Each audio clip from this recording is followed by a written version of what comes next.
Hello दोस्तों, कैसे हैं आप सब। आप सभी का स्वागत है आपके अपने चैनल में। अभी हम लोग देखेंगे, हम लोगों ने मॉर्निंग में आज निफ्टी में क्या डिस्कस किया था और कल कौन से लेवल्स इंपॉर्टेंट होंगे। तो चलो सिंपल से डिस्कशन हमारे होते हैं, उस बेस पे ही चीज़ों को देखा जाता है, उस बेस पे ही एसएल या टारगेट आपको लेना चाहिए। देखो सिंपल सी बात है, अगर आप ट्रेड कर रहे हो तो ये बहुत इंपॉर्टेंट है, एसएल बहुत इंपॉर्टेंट है। मैं हमेशा कहता हूँ कि SL means stop the loss. जो लॉस आप एक्स्ट्रा कर सकते हो, जिससे कैपिटल जो है आपका कैपिटल खत्म हो सकता है, अकाउंट ब्लो हो सकता है, उसको ये रोकता है स्टॉप लॉस। देखो कभी कभी क्या होता है कि मान लो जो भी आपने एसएल लगाया हुआ है सिस्टम में, वो हिट होने के बाद मार्केट ऊपर जाता है और अच्छे खासे टारगेट भी मिल जाते हैं, जो भी आपका डिजायर्ड टारगेट रहता है उससे ज़्यादा भी मिल जाता है। तो मैं देखता हूँ कि बहुत सारे जो ट्रेडर हैं वो क्या करते हैं, सिस्टम में एसएल लगाते नहीं हैं। क्यों? क्योंकि मान लो मार्केट नीचे आया, एसएल हिट किया, फिर मार्केट ऊपर चला जाता है, ठीक है, प्रीमियम ऊपर चला जाता है और अच्छे खासे टारगेट मिल जाते हैं और एक फियर ऑफ मिसिंग आउट होती है। उसकी वजह से ट्रेड जो लेते हैं वो एसएल लगाते ही नहीं है, एसएल लगाते ही नहीं है। और उसकी वजह से क्या लगता है मार्केट को, मान लो यहाँ पे पुट लिया किसी ने, ठीक है, यहाँ पे पुट लिया, एसएल छोटा सा यहाँ का मान लो रखा या यहाँ का रखा, ठीक है, पुट लिया, मार्केट ऊपर गया, लगता है कि कल रिवर्स हो गया था, आज भी हो जाएगा, फिर मार्केट ऊपर जा रहा है, लॉस बढ़ता जा रहा है। मान लो शुरुआत में 1000 रुपीज का लॉस था, ठीक है, यहाँ पे 1000 का एसएल था, सिंपल हम लोग बात कर रहे हैं, 1000 का एसएल था, बट एसएल लिया नहीं आपने, ठीक है।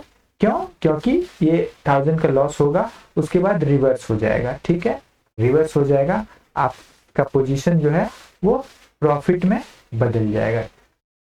सोच यही होती है। फिर मार्केट ऊपर जा रहा है, 1000 रुपीज 3000 हो गया, फिर लगता है कोई बात नहीं, रिवर्स हो जाएगा, उसके बाद मैं क्या करूंगा, कॉस्ट पे एग्जिट कर दूंगा, ठीक है, कॉस्ट पे एग्जिट कर दूंगा। फिर क्या होता है, मार्केट और भी ऊपर जाने लगता है, मीन्स आप ऑपोजिट पोजीशन में हो। देखो लॉस कब होता है, अगर आप ट्रेंड के ऑपोजिट में हो या आपने जो भी पोजीशन लिया है वो आपके ऑपोजिट हो जाता है, ठीक है, वो आपके ऑपोजिट होता है। लॉस तो उसी कंडीशन में होना है, आपके ऑपोजिट हो जाता है या आपके फेवर में नहीं होता है, तभी तो लॉस होना है ना। तो फिर मार्केट यहाँ तक आया, लॉस आपका बढ़कर 5000 हो गया, ठीक है, उसके बाद यहाँ पर पहुंचे आप, आपने एग्जिट कर दिया, 6000 का आपको लॉस लेना पड़ा, जबकि आपका कैपिटल आपने कितना यूज किया था उसमें, मैक्सिमम 20,000, ठीक है, 20,000 यूज किया था, 6000 ब्लो हो गया, ठीक है, ब्लो हो गया आपके। अब क्या होगा, फिर मार्केट नीचे अचानक तेजी से आ गया, फिर लगा कि नहीं अब तो फिर से चलेगा, फिर पी में पोजीशन बना ली, फिर प्रीमियम डीके होते होते आपको लॉस हो जाता है। तो ये क्यों करना, ये करना ही क्यों है, पहले ये सोचो, इसकी जरूरत क्यों पड़ती है। एक छोटा सा एसएल है, जो भी डिसाइडेड एसएल है, जो भी डिसाइडेड एसएल है, स्टॉप लॉस है, उसको लो और एग्जिट करो, री एंट्री बनेगी, री एंट्री करो। एसएल मान लो आपका 1000 रुपीज का है, एक बार में आपने 6000 लॉस कर लिया, ऐसे आपका 6 बार का एसएल इसमें चला गया 6000, है ना। तो 6 बार अगर आप ट्रेड करोगे तो कोई भी ऐसा ट्रेडर नहीं होता है जो रूल के बेस पे, जो भी रूल है रूल के बेस पे अगर ट्रेड करता है तो उसके 6 स्टॉप लॉस जाएंगे। इम्पॉसिबल है, इम्पॉसिबल है। मान लो 1000 का आपका एसएल है तो एटलीस्ट 3000 का तो टारगेट आपने प्रॉफिट के लिए रखा ही होगा ना, है ना। तो अगर 2 ट्रेड भी अगर आपका चल जाता है, मान लो 4 ट्रेड में 4000 गए, 2 ट्रेड अगर आपका, एक ट्रेड ही चल जाता है मान लो, ठीक है, एक ट्रेड ही अगर चल जाता है, देखो मैक्सिमम ट्रेड तो लेना नहीं है, मैक्सिमम आपको ट्रेड कितना करना चाहिए, एक दिन में 3 से 4 ट्रेड, इससे ज्यादा ट्रेड आपको करना ही नहीं है, इससे ज्यादा ट्रेड ही नहीं करना है, ठीक है। तो इससे ज्यादा ट्रेड नहीं करना है। और कंटिन्यू अगर आपको 2 से 3 एसएल आपके चले जाते हैं तो आपको उस दिन डे क्लोज करना पड़ेगा, डे क्लोज करना पड़ेगा, ठीक है। तो इन चीजों को ध्यान में रखो और एसएल रखो। हम लोगों ने देखो कुछ इंपॉर्टेंट बातें ही की है हम लोगों ने, बहुत इंपॉर्टेंट बात है, मैं आपको समझा रहा हूँ, बहुत ज्यादा इंपॉर्टेंट है। मार्केट में अगर आप नए हो तो ये चीजें आप ध्यान रखो, बहुत इंपॉर्टेंट बात मैंने डिस्कस की है। और अगर काफी समय से हो, लॉन्ग टाइम अगर आपने स्पेंड किया है तो इसकी वैल्यू जो है आप समझते होंगे, ठीक है। तो चलो, इंपॉर्टेंट चीजें थी, ये ध्यान में रखना है, कभी मत भूलना जो हम लोगों ने आज अभी डिस्कस किया है। चलो आगे बढ़ते हैं। हम लोगों ने मॉर्निंग में क्या डिस्कस किया था, सिंपल से डिस्कशन थे हमारे। मार्केट अगर ये लेवल ब्रेक करता है 25,400 का लेवल ब्रेक करता है, ओपनिंग कहीं ना कहीं हम लोगों ने यही डिस्कस किया था, ये ब्रेक करता है तो ये होल्ड करता है तो हमारा यहाँ का लेवल पहला लेवल होगा।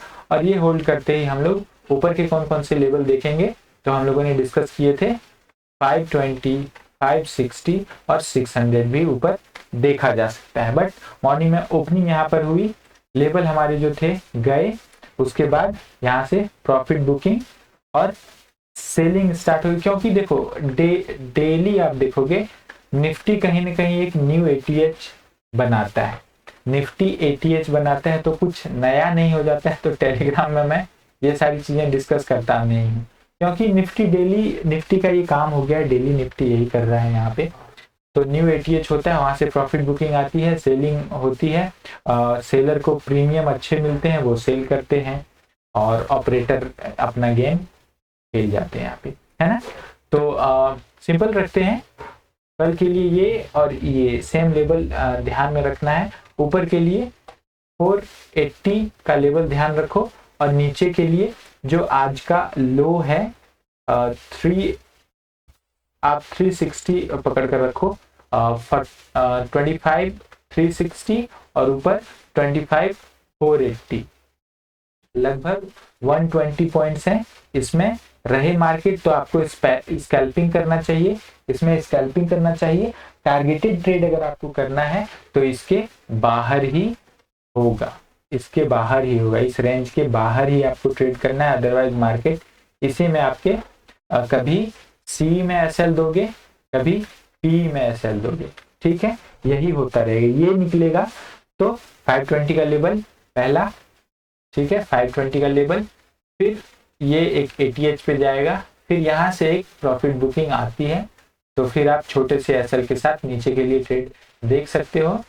अदरवाइज अगर आपका एसएल जाता है तो डे क्लोज हो जाना चाहिए। सिंपल है, डिस्कशन सिंपल है हमारा। ये ब्रेक करता है 360 का लेवल तो 300 इजी देखा जा सकता है नीचे, और ये ब्रेक करेगा तो फिर मार्केट अब होल्ड नहीं करेगा, ऊपर अब होल्ड मार्केट को नहीं करना चाहिए, ठीक है।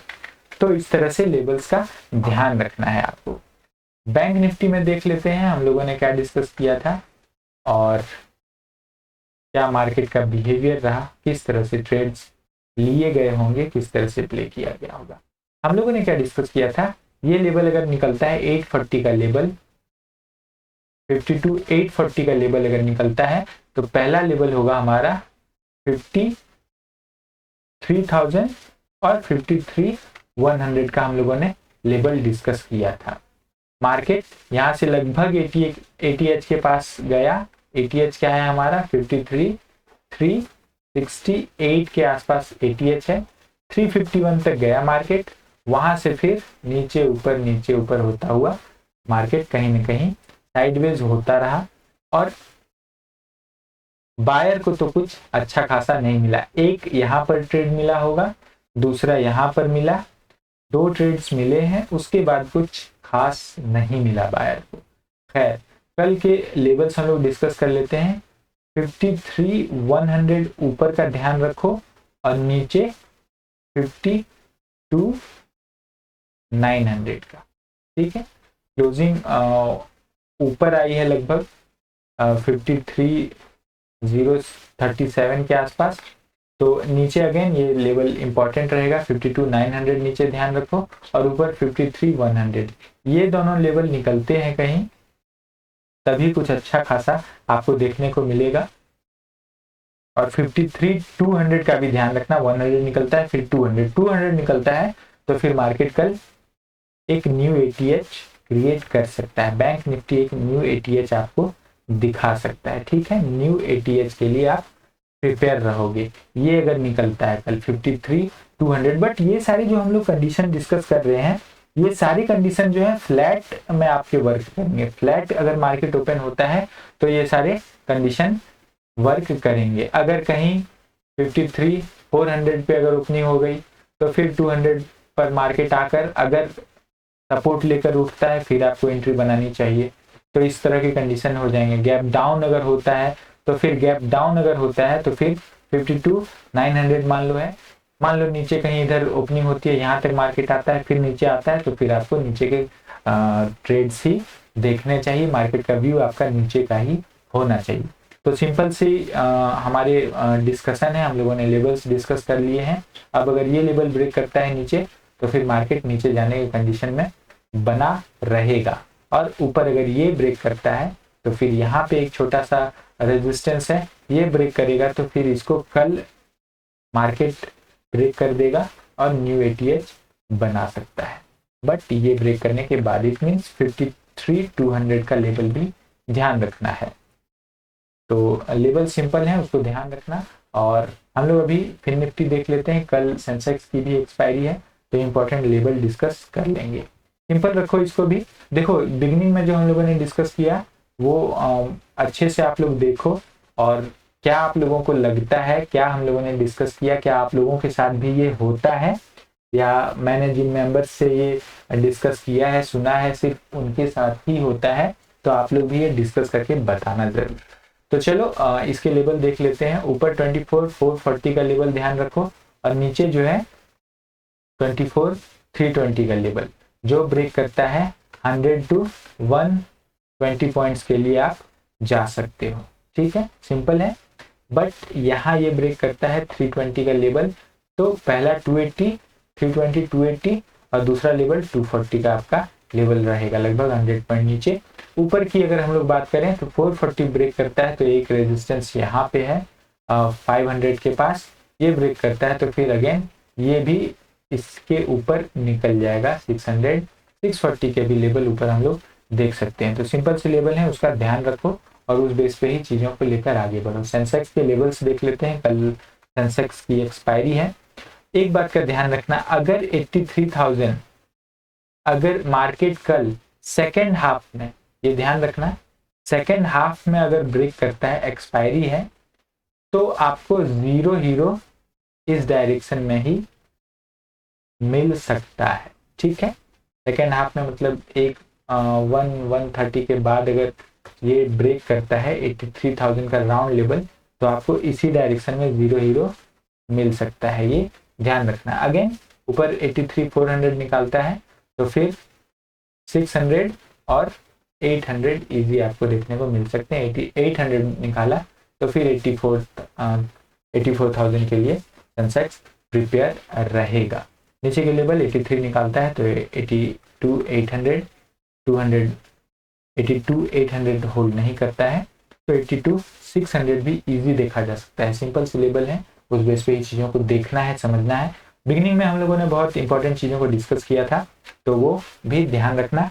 और मैं आप लोगों से हमेशा कहता हूँ, अगर आप लोगों के पास एक्सपीरियंस है और लर्निंग है, तब मार्केट में हेज करो ऑप्शन बाइंग में, और बाइंग से ठीक ठाक प्रॉफिट आप निकाल सकते हो। बट एक्सपीरियंस और लर्निंग है तो, नहीं है तो फिर लेवल्स हम लोग डिस्कस करते हैं, छोटे से एसएल के साथ चीज़ों को देखा करो और आगे बढ़ते रहो। आप लोग अपने कमेंट जरूर शेयर किया करो, जिससे हम लोग चीज़ों को समझ सकें। आगे की जो भी नए नए मेंबर जुड़ते हैं, चीज़ों को देखते हैं, तो कुछ और भी डाउट्स उनमें रहते हैं, तो कमेंट के बेस पे क्लियर हो सकता है। आप लोग जो भी डाउट पूछोगे कमेंट के बेस पे हम लोग इसको क्लियर भी करेंगे। तो चलो मिलते हैं अगली वीडियो में, तब तक के लिए जय हिंद, जय भारत।